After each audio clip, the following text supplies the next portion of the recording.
నమస్తే. This is Saurya. Welcome to our channel. ఈరోజు మనతో పాటు సీనియర్ జర్నలిస్ట్ దాము బాలాజీ గారు ఉన్నారు. వారితో మాట్లాడదాం. నమస్తే సార్. నమస్తే. సార్, ప్రస్తుతం అయితే అమెరికాలోని ఎమర్జెన్సీ నడుస్తుంది అని వింటున్నాము. అలాగే ట్రంప్ కి వ్యతిరేకంగా కూడా పెద్ద ఎత్తున నినాదాలు చేస్తున్నారు. సో అసలు ఏంటి సార్, మళ్ళీ ఏం జరిగింది? అంటే అఫిషియల్ ఎమర్జెన్సీ అని చెప్పలేము. But emergency kind of situation అయితే అమెరికాలో ఉంది. దీనికి ప్రధాన కారణాలు ఏంటి? ఎవరు అమెరికాలో ట్రంప్కి వ్యతిరేకంగా పెద్ద ఎత్తున ఊరేగింపులు, ధర్నాలు చేస్తున్నారు? దీనికి కారణాలు ఏమిటి? అంటే ప్రపంచవ్యాప్తంగా కూడా ట్రంప్ ఇప్పుడు అదేందన్న ఒక అద్దాల మేడలోకి ఎద్దులాగా చొరబడి మొత్తం గందరగోళం చేసేసాడు. లేకపోతే ఒక మంచి పూల తోటలోకి ఎద్దులాగా చొరబడి ధ్వంసం చేస్తున్నాడు ట్రంప్. ఇవాళ ప్రపంచ ఆర్థిక వ్యవస్థ అస్తవ్యస్తంగా మారిపోయింది. అదేంటంటే పాతది కూలిపోయింది, కొత్తది లేదు, ఎక్కడ చూసినా మాన్స్టర్స్ తిరుగుతున్నాయని ఒక కొటేషన్ ఉంది. అలాంటి సిచ్యువేషన్ ఇవాళ ఉంది. ఈవెన్ ట్రంప్ కి మిత్రులు కూడా ఎదురు తిరిగిన పరిస్థితి. యూరప్ అంతా ఎదురు తిరుగుతున్నారు. యూరప్ నిన్ననే యూరోపియన్ యూనియన్ పార్లమెంటు యూరప్ కి అమెరికాకు మధ్య జూలైలో జరిగిన వాణిజ్య ఒప్పందాన్ని రద్దు చేసుకున్నది.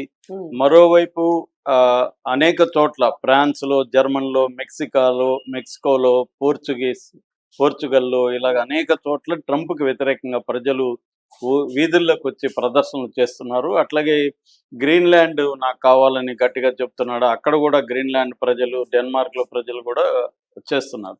ఇదంతా ఒక ఎత్తు అయితే, అమెరికాలో ఇవన్నీ ట్రంప్ కి బయట విదేశాల్లో వ్యతిరేకత ఉండడంలో ఆశ్చర్యం లేదు. కానీ విత్ ఇన్ ద అమెరికన్ సొసైటీలో కూడా ట్రంప్ కి చాలా తీవ్ర వ్యతిరేకత పెరుగుతోంది గత కొంతకాలంగా. లేటెస్ట్ గా ఎమర్జెన్సీ సిచ్యువేషన్ ఉందని వార్తలు రావడానికి ప్రధాన కారణం ఏంటంటే, లేటెస్ట్ గా ఇటు న్యూయార్క్ లో, లాస్ ఏంజలస్ లో, డీసీలో, అట్లాంటాలో ఇలాంటి అనేక చోట్ల ఫ్రీ అమెరికా వాకౌట్ అనే ఒక ప్రోగ్రామ్ తో పెద్ద ఎత్తున మిలియన్ల కొద్ది పాల్గొన్నారు. వీధుల్లోకి వచ్చి ప్రదర్శనలు చేశారు. మామూలుగా మనకి ట్రంప్ ఫస్ట్ పీరియడ్ లో కూడా 2016 నుంచి ఉన్న పీరియడ్ లో కూడా 20 వరకు ఉన్న పీరియడ్ లో కూడా 4588 ట్రంప్ వ్యతిరేక ప్రదర్శనలు జరిగాయి ఆ పీరియడ్ లో. అయితే ఇప్పుడు ఒక్క సంవత్సరంలోనే 10,700 ప్రదర్శన జరిగాయి. ట్రంప్ వచ్చి జనవరి 20కి 1 year అయింది. 10,700 ప్రదర్శనలు, ప్రొటెస్టులు ట్రంప్ కి వ్యతిరేకంగా ఓన్లీ 1 year లో అమెరికాలో జరిగాయి. అది కూడా ట్రంప్ కు బలమైన రాష్ట్రాల్లో కూడా ప్రదర్శనలు పెద్ద ఎత్తున జరుగుతున్నాయి. గత కొంతకాలంగా చూస్తే మనకి ఇండివిజిబుల్ అనే ఒక పేరుతో ప్రదర్శన జరిగింది. నో కింగ్స్ పేరుతో పెద్ద ఎత్తున ప్రదర్శన జరిగింది.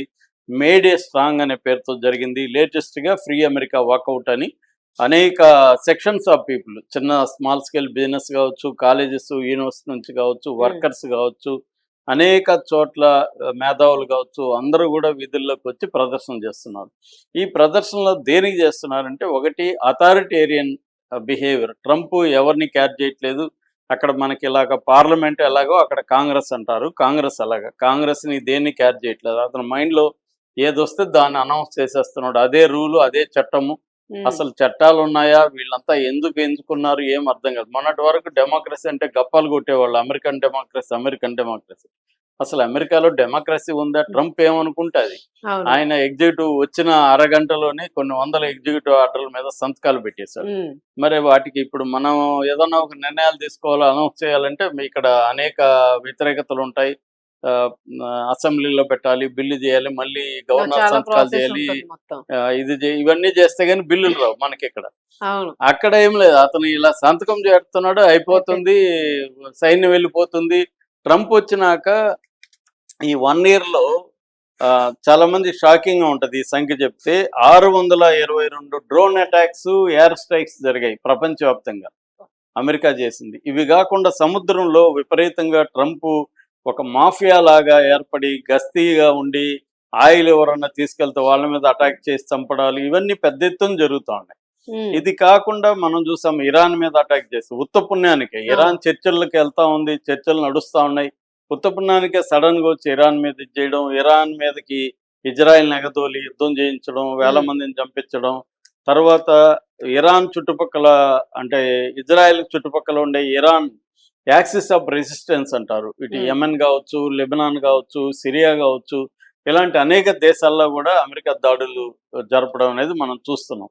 అంటే ట్రంప్ వచ్చిన ఇక గాజా అయితే దాదాపు 70,000 మంది ప్రజల్ని అత్యంత అవును. దారుణంగా మానవ మారణ హోమం, జెనోసైడ్ అది. హిట్లర్ తర్వాత ఆ స్థాయిలో జెనోసైడ్ ఏదన్నా ఉంటే గాజాలో, అందులో దాదాపు 25-30 వేల మంది పిల్లలు ఉన్నారు. సో ఆ స్థాయిలో జరుగుతూ ఉంటే కూడా ట్రంప్ చేయలేదు. మరోపక్కేమో బోస్టింగ్, నేను ఎన్ని యుద్ధాలు ఆపానని నిన్న కూడా అక్కడ దావోస్ నుంచి అవును. ప్రకటించాడు. సో ఈ పరిస్థితి ప్రపంచవ్యాప్తంగా ఇది ఉంటే అక్కడ ఈ అథారిటేరియన్ అంటే ఎవరిని అడిగి ఇతను ఇవన్నీ నిర్ణయాలు తీసుకుంటున్నాడు అనేది అమెరికా ప్రజలకి తీవ్ర ఆగ్రహం వ్యక్తం అవుతుంది.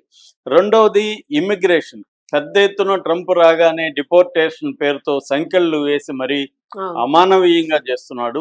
మన ఇండియన్స్ ను కూడా సంఖ్యలు వేసి మరి మన దేశానికి చండీగఢ్ ఆ ప్రాంతంలోకి వచ్చి దించేసి వెళ్ళే వాళ్ళ విమానాలు.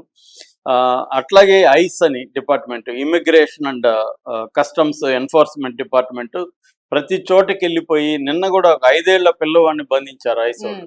అంతకుముందు ఒక లేడీని చంపేశారు. జస్ట్ వెహికల్ మూవ్ అయింది, వీళ్ళు ఆగమంటే ఆగకుండా ముందుకు మూవ్ అయిందని ఆమెను కాల్చి చంపేశారు. ఇలాగా దారుణాలు జరుగుతున్నాయి. రెండోది నేషనల్ గార్డ్ ట్రూప్స్ అనే పేరుతో రాష్ట్రాల్లోకి 50 రాష్ట్రాల్లోకి నేషనల్ గార్డ్స్ ని దించుతున్నాడు. అంటే రాష్ట్రాలకు అక్కడ ఏంటంటే ఫెడరల్ గవర్నమెంట్, అది సెంట్రల్ కి ఎంత పవర్ ఉంటుందో అంతకంటే ఎక్కువ పవర్ రాష్ట్రాలకు ఉంటుంది.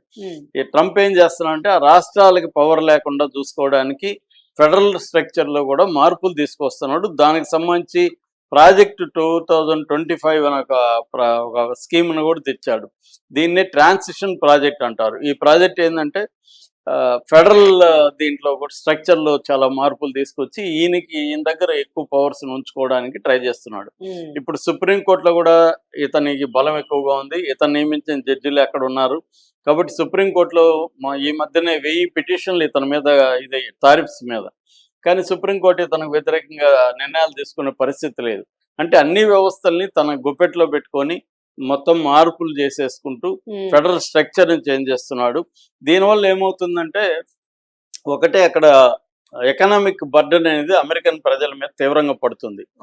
ఈ టారిఫ్స్ పెంచడం వల్ల ఇప్పుడు మన దేశం మీద 50% టారిఫ్స్ వేశాడు. మన దేశం నుంచి 18% టోటల్ ఎగుమతుల్లో 18% అమెరికాకు మనం పంపిస్తున్నాము.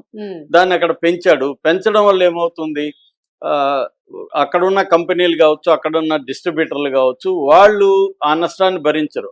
వాళ్ళు కన్జ్యూమర్స్ మీద ఆ నష్టాన్ని వేస్తున్నారు. అందువల్ల అక్కడ రేట్లంతా దాదాపు 2-3% నుంచి 20% వరకు రేట్లు కన్జ్యూమర్ ఐటమ్స్ పెరిగిపోయినాయి. అదంతా కూడా జనాల మీద, కన్జ్యూమర్స్ మీద భారం పడుతుంది. మరో పక్క ఏంటంటే ఉద్యోగాలు, ఈయన వచ్చిన దీంట్లోనే దాదాపు 9-10 లక్షల ఉద్యోగాలు పోయినాయి. అందులో 3 లక్షల పైన గవర్నమెంట్ ఉద్యోగాలు. సో ఆ ఉద్యోగాలు పోయిన వాళ్ళు ప్రజలు ఏం చేయాలి? అట్లాగే ఇతను అనేక వెల్ఫేర్ స్కీమ్స్ కి ఫండ్స్ కట్ చేసేసాడు. రీసెర్చ్ కి లేదు, వెల్ఫేర్ స్కీమ్స్ కి ఫండ్స్ కట్ అయిపోయినాయి. దానివల్ల ప్రజలకి అక్కడ ఆల్రెడీ హెల్త్ కేర్ చాలా కాస్ట్లీ. సో ఇతను ఎప్పుడైతే దీనికంతా ఫండ్స్ కట్ చేశారో వాళ్ళందరూ అతలకుతలం అయిపోతున్నారు, సామాన్య ప్రజలంతా. సో ఇమ్మిగ్రేషన్ ప్రాబ్లము, ఇమ్మిగ్రేషన్ పేరుతో అమెరికన్ పౌరుల మీద కూడా నిఘా.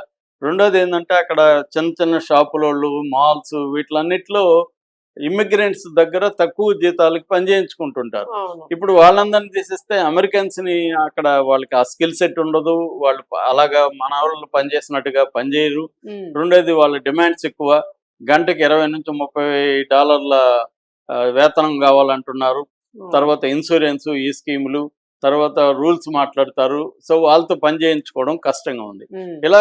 ఇలాగేందంటే అమెరికాలో ఉండే అమెరికన్ పౌరుల జీవితాలు కూడా గందరగోళ పరిస్థితులకి ట్రంప్ నెట్టేశాడు. అందుకని పెద్ద ఎత్తున ప్రదర్శనలు ఇవన్నీ జరుగుతున్నాయి. సో దీన్ని అడ్డుకోవడానికి ట్రంప్ ఇంకా రూడ్గానే ప్రవర్తిస్తున్నాడు. ఇవన్నీ కూడా ఫార్ లెఫ్ట్ వాళ్ళు చేసినవి, ఇవన్నీ అమెరికన్ హేటర్స్ చేస్తున్నవి. అంటే ట్రంప్ను వ్యతిరేకిస్తే అమెరికన్ వ్యతిరేకిస్తున్నట్టుగా మాట్లాడుతున్నారు. కానీ మిలియన్స్ ప్రజలు వస్తున్నారు. నేను ఇందాక చెప్పినట్టుగా గతంతో పోలిస్తే 133% ఎక్కువగా ప్రదర్శనలు జరుగుతున్నాయి. గతంలో 4,588 జరిగితే, అంటే గతంలో అంటే ట్రంప్ మొదటి పీరియడ్ లో, ఇప్పుడు 1 year లోనే 10,700 ప్రదర్శనలు జరిగాయంటే ట్రంప్ మీద ఏ స్థాయిలో అమెరికాలో 50% మరలా వ్యతిరేకత వస్తుందనేది మనం చూడొచ్చు అనమాట. సో ఇప్పుడు గ్రీన్లాండ్ కూడా ప్రజలు అక్కడ వ్యతిరేకిస్తున్నారు, అమెరికాలో ప్రజలు. గ్రీన్లాండ్ ఏంటంటే 4,40,000 లక్షల కోట్ల విలువ చేసే మినరల్స్ ఉన్నాయన్నమాట. అంటే 4,5 లక్షలు అనుకుందాం, 4,5 లక్షల కోట్ల విలువ చేసే విలువైన ఖనిజాలు ఉన్నాయి అక్కడ. వాటి మీద చైనా రష్యా ఆధిపత్యం పెరుగుతుంది కాబట్టి వీళ్ళిద్దరిని పక్కన పెట్టి అది నా కంట్రోల్లోకి రావాలని ట్రంప్ ఇది. దీనివల్ల ఇప్పుడు యూరోప్ అంతా వ్యతిరేకమైంది. యూరోప్ అంతా వ్యతిరేకం అవడం వల్ల అమెరికాకి ఎలాంటి నష్టం అంటే, ముందు ట్రేడ్ కట్ అయిపోయింది. అమెరికన్ కంపెనీలు యూరోప్ లో పెట్టుబడులు పెట్టి దాన్ని ఆగుతుంది. అలాగే ఇప్పుడు ప్రజలకి కూడా దీనివల్ల అంతా కూడా అమెరికన్ ప్రజల మీద బర్డెన్ పెరుగుతుంది. సో అందుకని అమెరికన్ ప్రజల్లో కూడా ముఖ్యంగా ట్రంప్ ను సపోర్ట్ చేసిన రాష్ట్రాలతో సహా అందరూ కూడా ప్రజలు తిరుగుబాటు చేసే క్రమం కనపడుతుంది. దీన్ని తప్పించుకోవడానికే మళ్ళీ ఇప్పుడు ఇరాన్ మీద నేను యుద్ధం చేయబోతున్నాను అన్నట్టుగా నిన్న ప్రకటించాడు. ఆల్రెడీ బలగాలు ఇరాన్ ని చుట్టుముడుతున్నాయి. సో ఇదంతా ట్రంప్ కి ఏమవుతుందనే చూడాలి. అమెరికన్ ప్రజల మొత్తం ప్రపంచ ప్రజల జీవితాల్ని ఒక వ్యక్తి మారుస్తున్నాడంటే ఇంతకంటే విచిత్రం ఉండదు. ఒకప్పుడంటే హిట్లర్ వీళ్ళు చేయించి ఉండదు, కానీ ఇతను అమెరికన్ ప్రెసిడెంట్ గా ఉండి చేయడం, అమెరికా అతిపెద్ద డెమోక్రసీ అని చెప్పుకోవడం ఒక వైరుధ్యంగా మనం చెప్పుకోవచ్చు.